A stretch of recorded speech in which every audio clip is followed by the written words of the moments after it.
One, tomorrow at 5 o'clock at the Higgins Street Bench, there's an anti-Keystone rally. Well, that's good.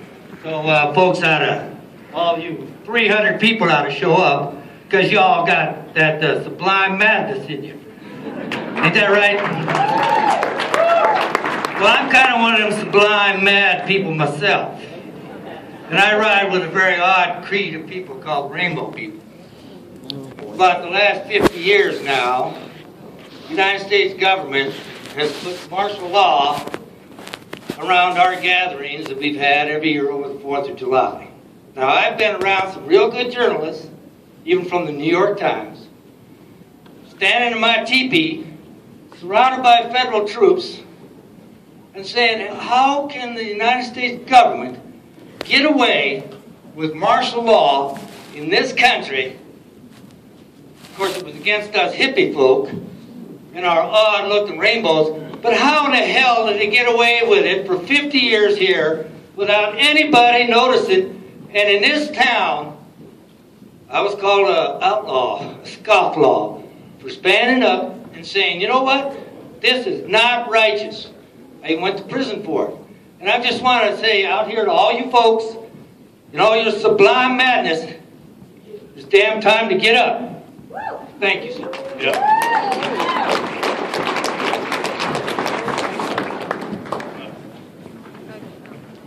I have just a quick comment and then a question. I fully share your pessimism that our biological ecosystems and human systems are pretty much doomed.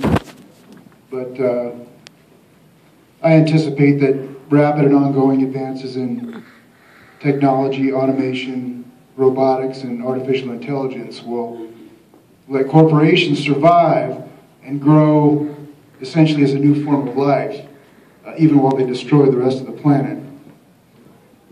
So given that more pessimistic view of corporations, what do you think of the simple proposal to demand laws or at the very least establish a basic economic principle that to drastically limit the size of corporations to something much smaller, more manageable, more accountable? I mean, the problem is we don't live in a functioning democratic system. We've undergone a corporate coup d'etat, and it's over. They've won. And Barack Obama is a corporate employee, just as George W. Bush was a corporate employee. And I did give a broader talk tonight, and let me just talk a little bit about the security and surveillance state. But I wanted to set up where we are. They know fully well what's coming, and they have passed numerous laws which essentially give them the capacity to not only criminalize dissent, but shut down dissent even before it begins. You cannot talk about a free society when every single citizen, including everybody in this room, has all of their movement, all of their electronic communications captured and stored in perpetuity in government computers. At that point, it's over. And I covered the Stasi state in East Germany. This dwarfs anything the Stasi state ever dreamt about in their wildest fantasies.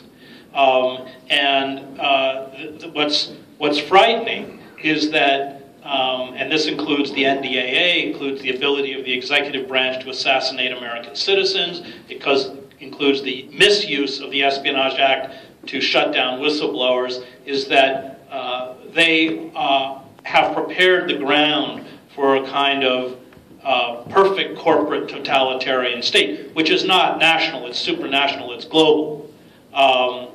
And it is driven essentially by profit. So I think that these corporations like Ahab are so obsessed in terms of maximizing profit. That's what the tar sands is about. I mean, look, 40% of the summer Arctic sea ice melts, and Shell Oil looks at the death throes of our planet as a business opportunity and runs up there and drops $500 million drill bits into the Arctic Sea. It is as mad as Melville captured it. It's utter insanity. And we know it. And yet, we know it, and we, at this point, it's at least among the rational segment of the population that doesn't think, dinosaurs, Adam and Eve were riding dinosaurs with saddles. we get it, and yet that's an intellectual level. I'm not sure we get it on an emotional level, and we're not standing up to do anything about it.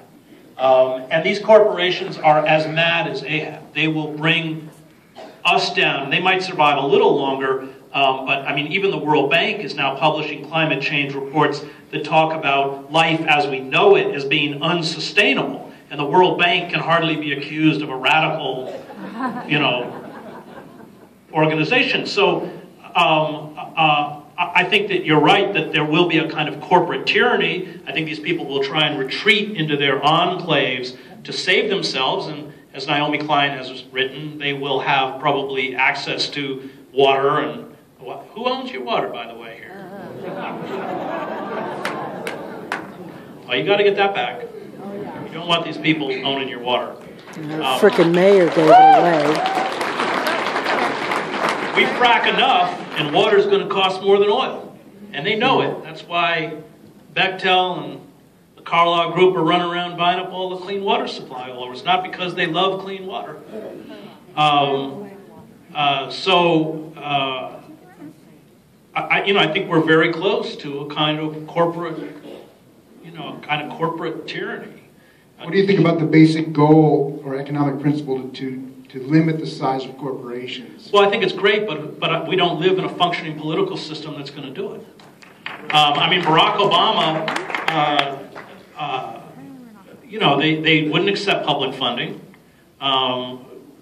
It is not just Congress, it's state legislators are all run by these lobbyists. I mean, they're all employees for these lobbyists who are all writing the legislation, Matt Taibbi wrote a pretty good book called Griftopia, and in it he talks that we live in a two-tiered legal system. There's one set of rules and laws for them, the 1%, and then there's a whole other set of laws and rules for us. We pay taxes. General Electric, Citibank, they don't. And the system is now so corrupted. I mean, the courts are a wholly owned subsidiary of the corporate state. Courtesy of Bill Clinton, the FCC was deregulated, so a half dozen corporations, Viacom, General Electric, Rupert Murdoch's News Corp, Disney, Clear Channel, control most of what people see and hear. You offer the kind of critique I offer, and you're never going to get, even on MSNBC. You're going to get shut out. And because that kind of critique, number one, it's true, but number two, it resonates across the political spectrum. I mean, this whole issue of the security and surveillance state is not a left-right issue. It's not a Republican-Democrat issue.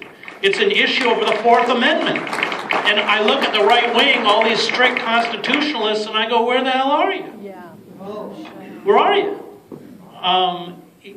But if you look at the polls, 77% of the Republican Party oppose the NSA intrusion into our lives. If you look at the polls of Occupy, the danger of the Occupy movement, of which I was very involved, it was that it articulated mainstream issues on employment, on foreclosures and bank repossessions. Our unemployment rate in real terms is at least 15% when you count people who have stopped looking for work.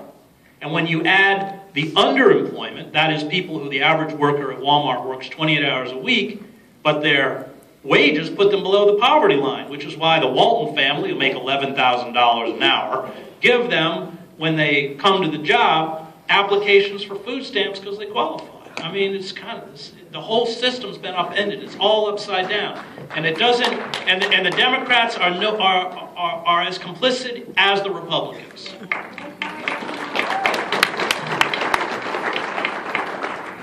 Good evening, Mr. Hedges. Thank you for coming to Missoula, Montana. And welcome to what we call the banana belt of Montana. If we merely place some fetters on capitalism, say by reforming into green capitalism or Main Street capitalism or whatever kind of happy face that the liberal class would like to paint on it, and we leave the existing system and power structures in place, we'll eventually see erosion of the reforms. What I'm asking is, without systemic change, meaning change to something other than capitalism, will we not just end up back where we are now? Yeah, capitalism is unsustainable. The idea of limitless growth and constant expansion and exploitation is killing us. And that's what Karl Marx understood, that unregulated, unfettered capitalism is a revolutionary force that exploits everything until exhaustion or collapse. And that's why the environmental crisis is intimately twinned with the economic crisis. So you're exactly right. And then the follow-on to that is how best can a radical critique be inserted into popular movements to effectively crush capitalism for good? Well, all resistance is local. So you have to take power within the community level. That's sustainable agriculture. That's getting your water out of the hands of corporations. And that's as much as possible severing yourself from the consumer society, because 70% of the economy is driven by largely wasteful consumption. I wrote a book called Empire of Illusion, The End of Literacy and the Triumph of Spectacle. I believe that for those of us who attempt to confront systems of power, we have to remain rooted in a print-based culture, that we're not going to get real ideas off of the internet, that we're going to have to go back and read political theory, Gramsci, Luxemburg, Marx, Kropotkin. I mean, there are a lot of people that have confronted systems of power in the past, and we have to learn from them. I think that part of it is education, and that's got to be done on the grassroots level. And one of the things that was kind of touching, I must spend most of my time in Zuccotti, was we had quite a large the People's Library. And it was maybe the most sort of poignant section of the park, because it was maintained largely by retired New York City public school librarians who fussed over the books and stuff. And one of the things after the cops came in and shut it down that people, I found afterwards, grieved over the most was the library, because they threw all the books under dumpsters and ran over them and destroyed all the books consciously. We were running teach-ins. I mean, part of the power of the Occupy movement was that it was creating an alternative community, was creating alternative forms of consciousness. And for everybody who thinks the Occupy movement has gone away and is dead, they know nothing about human history. It is always the ruling elite that determines the configurations of rebellion. If the ruling elite, and let's remember that it was Barack Obama who shut down in an organized federal campaign the occupying encampments by physically eradicating them. If Barack Obama and the corporate state had responded rationally to what it was that drove people into these encampments, then, at a minimum, there would have been a moratorium on foreclosures and bank repossessions. There would have been a massive federally funded jobs program, especially targeted to people under the age of 25. We would have had a rational healthcare system that's universal health care for all, instead of this corporate Obamacare, which was written by the Heritage Foundation, adopted by Romney and embraced by Obama, with $447 billion in subsidies to the pharmaceutical insurance industry, the equivalent of the bank bailout bill for the pharmaceutical insurance industry. And then the White House grants them exemptions, because they don't want to insure chronically ill children. Which means that in moral terms, we live in a nation where it is legally permissible for corporations to hold our children hostage while parents bankrupt themselves trying to save their sons and daughters. That's the plain language of the system that is arrayed against us. And that's inhuman. And I think that we are seeing now the rumblings of a consciousness and an understanding that is certainly frightening the state, which is why they have created these vast security systems and seized, every form of communication of everybody in this room. It's why they're spying on, they were spying on the cardinals who were electing the Pope. I mean, there's sort of no limit. Ban Ki-moon, I don't know who was, when I covered East Germany, these systems to perpetuate themselves, there was supposedly a Stasi informant for every 63 citizens. They were infiltrating stamp groups of retirees to see if anybody said anything against Hanukkah. I mean, that's the communist dictator. I mean, that's sort of where we're headed. It still remains to ask, though, sir, that if Occupy had gotten those reforms, would we not someday end up back where we are now? Right, but still capitalism. But the whole point is that, yes, but that's the point. The point is the system has lost the capacity to respond rationally. So when you had the breakdown of capitalism in the 30s, you had a liberal class, embodied by Roosevelt, who created reforms, and Roosevelt said that his greatest achievement was that he saved capitalism. But capitalism can't be saved anymore. And our elites, which the people who have power now in this country, they don't live in America. They don't fly commercial airlines. They don't know anyone in the working class unless it's their gardener or their chauffeur or whatever.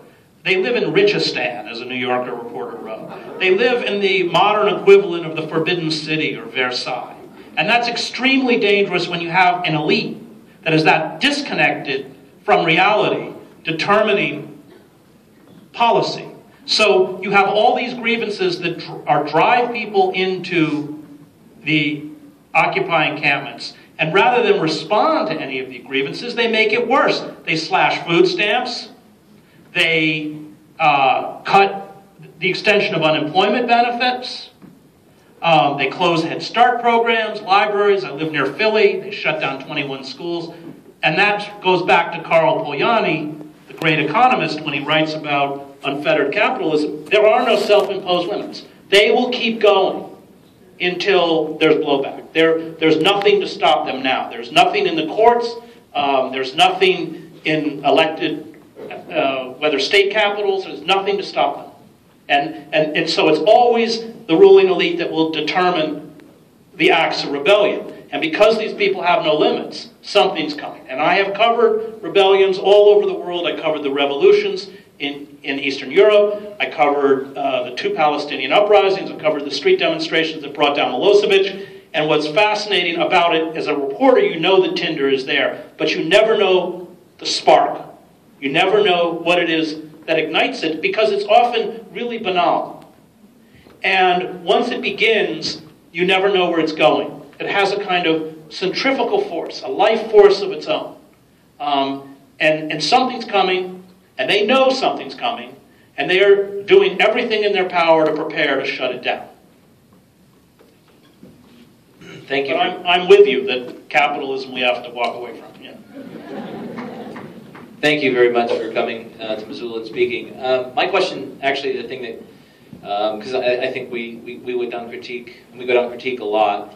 And what was kind of, I think, playful or interesting was talking about, radical imagination or divine madness, these kinds of things. And I wondered if you could comment a little bit on your feelings about what some of those are. Like what some of the, I was thinking about just legitimization, how we tend to legitimize every institution we live in, including capitalism or our workplaces. And so one of the things I was wondering about, because I noticed coworkers, we act, and I think you quoted Melville, and he uses the word slavish quite a bit in their slavish behavior in his text. And I was wondering if you could comment on that piece of us that we act in very automized ways, that we continually act as slaves, that instead of waiting for that boss to call that meeting that you workers want to do, why don't we just call those things? Is that part of this radical reimagination? I mean, it is, but corporate forces are totalitarian by nature. You're perfectly conditioned within the corporate world for a totalitarian environment. And I mean, I'm sure there are people in the room who work for corporations. I'm sure you don't go to work and hand out copies of my speech to your coworkers at whatever corporation you're at. You learn not to talk about those issues, not to talk, and they're fear-driven cultures. And it's become very hard for people to exist, at least to earn a decent standard of living, if they're not tied within those cultures. But somehow we have to, I think when I talk about the service workers, who are largely not unionized, coupled with day class A intellectuals, which were the driving force behind the Occupy movement. These were largely middle class, sons and daughters of the middle class, highly educated, massive amounts of debt peonage, trapped, got out into the wider world, realized there was no place for them. And I think that it is that kind of fusion that will probably begin to swell the mass movement, which is why I think the minimum wage movement is huge. I have plenty of time. How much time do you have? 10 more minutes? Okay, so I guess that's my question then, is like that place, like you take the workplace, is that one of these local, places you're speaking about, so we're not fighting the great big monster, that we're fighting right there in our workplace, working for, handing out your speeches at work actually sounds like maybe a a mad thing to do. Is that? Yeah, it is. Okay. So I hope you encourage us to.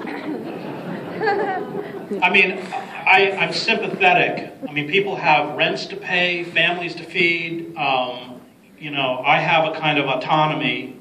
I don't work for anybody. I guess if you don't buy my books, I'm sort of screwed. But I don't actually. So I'm very sympathetic to that fear because I'm able to speak in a way that is often suicidal for others.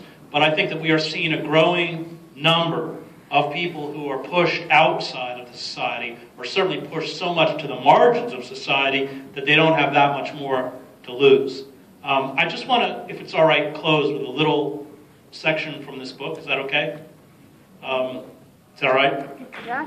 This is from Days of Destruction, Days of Revolt. It's a book I did with a great cartoonist, Joe Sacco. And everybody has questions. I'm not going anywhere until tomorrow, 6 a.m., so you can talk to me. And this, Cornel West and I held a people's hearing of Goldman Sachs in Zuccotti Park. And then we marched on Goldman Sachs. And this is a little account, and it's what I'm going to close with, of that march from the end of the book. Faces appeared to me. Moments before Occupy protesters and I were arrested on a windy November afternoon in front of Goldman Sachs. They were not the faces of the smug Goldman Sachs employees who peered at us through the revolving glass doors and lobby windows. They were not the faces of the blue uniformed police with their dangling plastic handcuffs, or the thuggish Goldman Sachs security personnel whose buzz cuts and dead eyes reminded me of the Stasi. They were not the faces of the demonstrators around me, the ones with massive student debts and no jobs, the ones weighed down by their broken dreams, the ones whose anger and betrayal triggered the street demonstrations and occupations for justice. They were not the faces of the onlookers, the construction workers, who seemed cheered by the march on Goldman Sachs, or the suited businessmen who did not. They were far-away faces. They were the faces of children dying. They were tiny, confused, bewildered faces I had seen in the southern Sudan, Gaza, the slums of Brazzaville, Nairobi, Cairo, Delhi, and the wars I covered. They were faces with large, glassy eyes above bloated bellies. They were the small faces of children, convulsed by the ravages of starvation and disease. I carry these faces. They do not leave me. I look at my own children and cannot forget them, these other children who never had a chance. War brings with it a host of horrors, but the worst is always the human detritus that war and famine leave behind. The small, frail bodies whose tangled limbs and vacant eyes condemn us all. The wealthy and the powerful, the ones behind the glass at Goldman Sachs, laughed and snapped pictures of us as if we were an odd lunchtime diversion from commodities trading, from hoarding and profit, from the collective sickness of money worship, as if we were creatures in a cage, which in fact we soon were. Goldman Sachs Commodities Index is the most heavily traded in the world. The financial firm hoards futures of rice, wheat, corn, sugar, and livestock, and jacks up commodity prices by as much as 200% on the global market so that poor families can no longer afford basic staples and literally starve. Hundreds of millions of poor in Africa, Asia, the Middle East, and Latin America do not have enough to eat in order to feed this mania for profit. The technical jargon, learned in business schools and on trading floors, effectively masks the reality of what is happening: murder. The cold, neutral words of business and commerce are designed to make systems operate, even systems of death, with a ruthless efficiency. The people behind the windows and those of us with arms locked in a circle on the concrete outside did not speak the same language. Profit, trade, speculation, globalization, war, national security. These are the words they use to justify the snuffing out of tiny lives, acts of radical evil. The glass tower before us was filled with people carefully selected for the polish and self-assurance that comes with having been formed in institutions of privilege.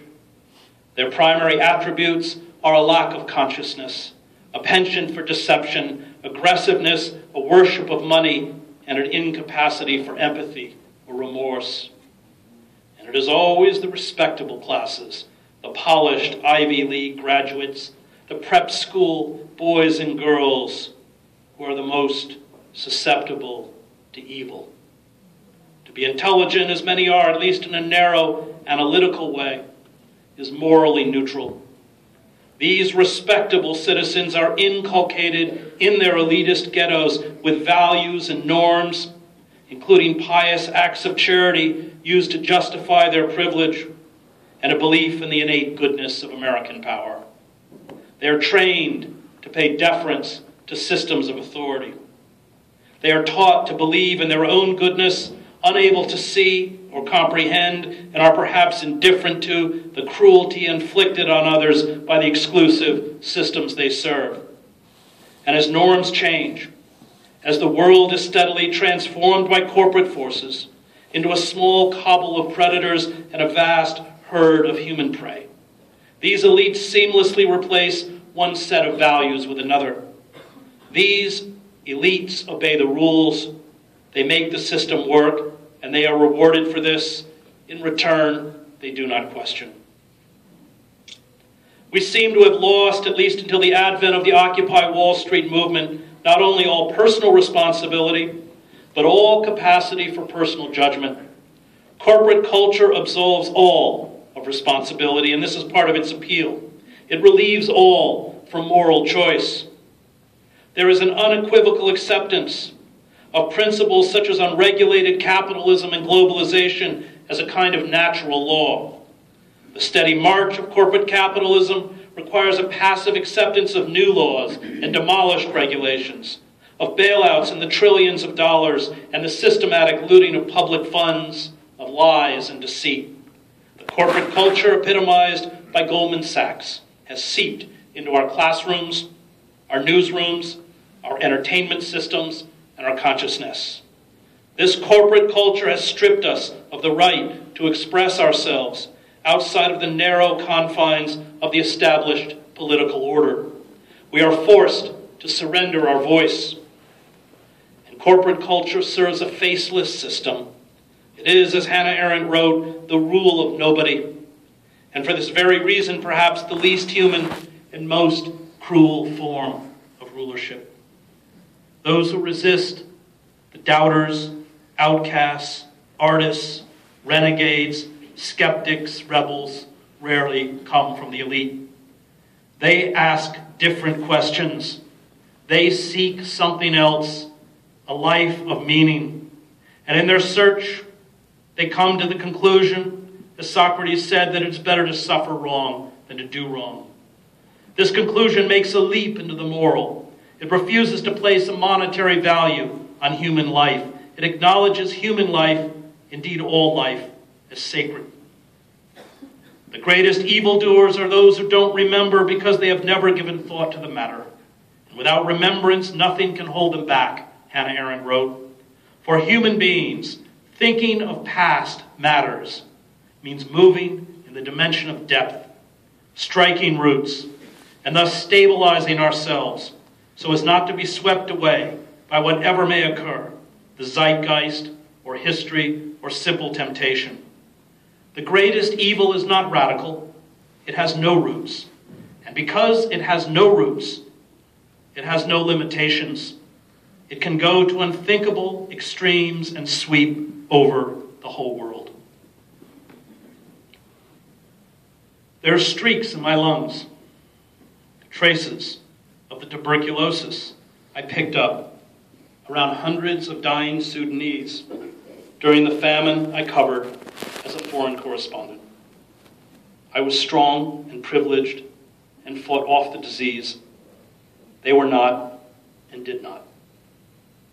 The bodies, most of them children, were dumped into hastily dug mass graves. The scars I carry within me are the whispers of these dead. They are the faint marks of those who never had a chance to become men or women, to fall in love and have children of their own. I carried these scars to the doors of Goldman Sachs. I placed myself at the feet of these commodity traders to call for justice, because the dead and those dying in slums and refugee camps across the planet could not make the journey. I see their faces. They haunt me in the day, and they come to me in the dark. They force me to remember, and they make me choose sides. Thank you.